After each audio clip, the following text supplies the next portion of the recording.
નમો નમઃ. જય શ્રી કૃષ્ણ મિત્રો. આજના દિવસે આપણે શ્રીમદ ભાગવત મહાપુરાણ આ નામ ઉપર આપણે ચર્ચા કરીએ છીએ. તે શું છે શ્રીમદ ભાગવત મહાપુરાણ, આ નામનો અર્થ? તો આજે આપણે જાણીએ. તો સૌપ્રથમ ભગવતા પ્રોત્તમ ઇતિ ભાગવતમ આ નામની વ્યાખ્યા થાય છે. જે ભગવાન દ્વારા કહેવામાં આવેલ છે તે ભાગવત છે. ભગવાન ચતુશ્લોકીનું જ્ઞાન એ બ્રહ્માજીને કહેલું છે અને એના પરથી જ શ્રી વેદવ્યાસજી દ્વારા ચતુશ્લોકીનો વિસ્તાર કરીને ભાગવતજી કરવામાં આવેલ છે, એટલા માટે પણ કહેલ છે. બીજું, એ ભાગવત એ ભગવાનના ભક્તો માટે પણ વાપરવામાં આવેલ શબ્દ છે. જે ભગવાનના ભક્તોની કથાનું ગાયન કરે છે, ભગવાનનું ગાયન કરે છે, એ ભાગવત છે. કારણ કે આની અંદર ભગવાનની કથાનું તો ગાયન છે જ, પણ ભગવાનના ભક્તોની પણ કથાનું ગાયન છે, એટલા માટે થઈને આ ભાગવત છે. જ્ઞાન, કર્મ અને ભક્તિ આ ત્રણેય વિષયોને આપણે પહેલા જાણ્યા. તો જ્ઞાન માર્ગથી ભગવાનને તેવી રીતે પ્રાપ્ત કરવા યોગ સાધના દ્વારા, કર્મ માર્ગથી અર્થાત કર્મની અંદર પ્રવૃત્ત થઈને ભગવાનને તેવી રીતે પ્રાપ્ત કરવા, અને ત્રીજો ભક્તિ માર્ગ, ભક્તિમાં લીન થઈને ભગવાનને તેવી રીતે પ્રાપ્ત કરવા. આ ત્રણ માર્ગ છે. અને આ ભાગવતજીની અંદર 12 સ્કંધો છે. શું લેવા 12 સ્કંધ? 12 પ્રકરણ શું લેવા? અને એમાં પણ 10મા સ્કંધની અંદર ભગવાનનું પ્રાગટ્ય થાય છે. એનું શું તારણ છે? એનું તારણ એ છે કે પહેલા 9 સ્કંધની અંદર ભગવાનના ભક્તોની કથા છે. શ્રી વેદવ્યાસજી મહારાજ એવું કહેવા માંગે છે કે ભગવાનના અવતારની પાછળનું પ્રયોજન એ ભગવાનના ભક્તો જ છે. ભક્તોના કારણે જ ભગવાન વારંવાર આ પૃથ્વી ઉપર અવતાર ધારણ કરે છે, અવતાર લે છે.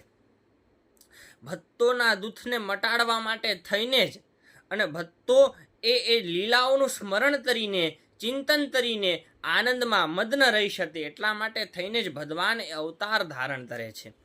અને ભાગવતજી જ વચન આપે છે, તૃષ્ણસ્તુ ભગવાન સ્વયં. એટલે 10મા સ્કંધની અંદર ભગવાનનું પ્રાગટ્ય થાય છે.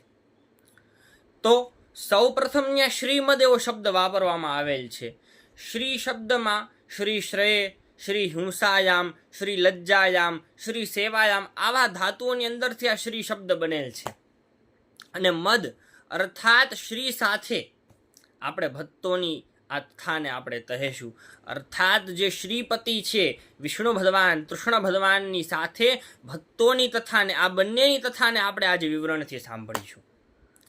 દેવમ દુરુમ દુરુસ્થાનમ, ક્ષેત્રમ ક્ષેત્રાધિદેવતામ, સિદ્ધમ સિદ્ધાધિતારાંશ્ચ શ્રીપૂર્વમ સમુદીરયેત.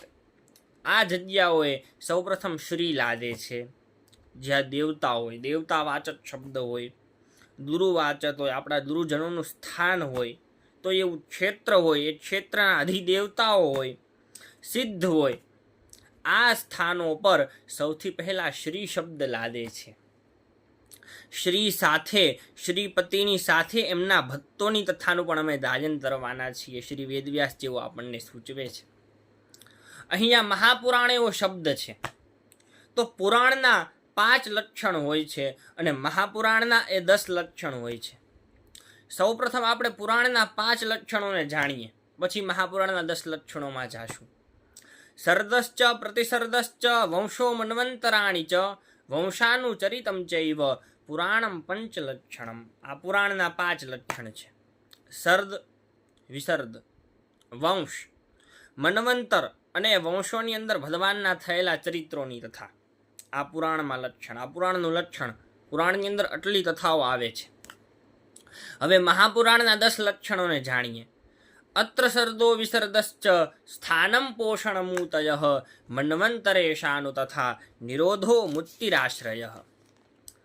આ 10 લક્ષણ છે. એની અંદર જો તમે 2 ઉમેરી ગયો તો આ 12 એ મહાપુરાણના અર્થાત શ્રીમદ ભાગવતના 12 સ્કંધોના નામ છે. તેમાં આપણે વિસ્તૃતથી જાણીએ તો પહેલા અધિતાર લીલા, પછી જ્ઞાન લીલા, પછી સર્દ, પછી વિસર્દ, પછી સ્થાન લીલા, પછી પોષણ લીલા, પછી ઉતય લીલા, પછી મન્વંતર લીલા, પછી ઈશાનુ લીલા, પછી 10મી નિરોધ લીલા, 11મી મુક્તિ લીલા અને 12મી આશ્રય લીલા.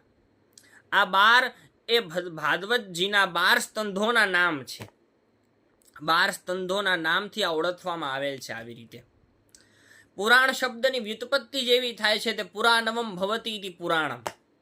જે જૂનું હોવા છતાં આપણને નવું લાદે છે તે આ પુરાણ છે. અન્યો ન દૃષ્ટો સુથદો હિ માર્દઃ પુરાણ માર્દો હિ સદા વરિષ્ઠઃ શાસ્ત્રમ વિના સર્વમિદમ ન ભાતિ સૂર્યેણ હીના ઇવ જીવલોત. બીજો તોય પણ સુથનો માર્ગ આ જગતની અંદર છે જ નહીં પુરાણ સિવાય. કારણ કે પુરાણ એ વ્યક્તિને નૂતન આપતું જ રહે છે, તાઈટ ને તાઈટ નવું.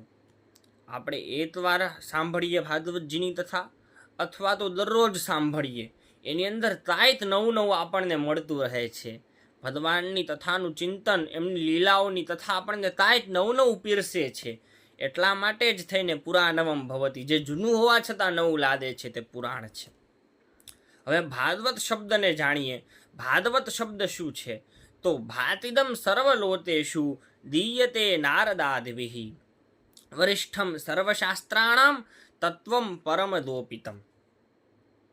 ઇદમ સર્વલોકેષુ, જે બધા જ લોકોની અંદર અલગ અલગ છે, જે નારદ આદિ મુનિઓ દ્વારા ગાયન કરવામાં આવેલું છે જેનું, અને જે બધા જ શાસ્ત્રોમાં વરિષ્ઠ છે, મુખ્ય છે, અને જેનું તત્વ એ પરમ દોપનીય છે. ભાગવત ભાતિદમ સર્વલોકેષુ ભા દીયતે નારદાદિભિઃ વ વરિષ્ઠમ સર્વશાસ્ત્રાણામ એવં ચ તત્વમ પરમદોપિતમ. આ ભાગવત શબ્દ છે.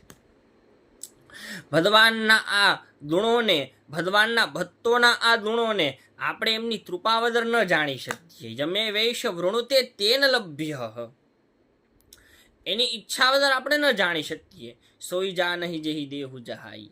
એમની કૃપા હોય, એમની જો ઈચ્છા હોય તો જ આપણે જાણી શકીએ છીએ. તો આજે આપણે શ્રીમદ ભાગવત મહાપુરાણ આ નામના વિસ્તારથી આપણે જાણ્યું. દરરોજ આપણે આવા નવા વિષયોને લઈને નૂતન જાણીતા રહીશું. નમો નમઃ. જય શ્રી કૃષ્ણ.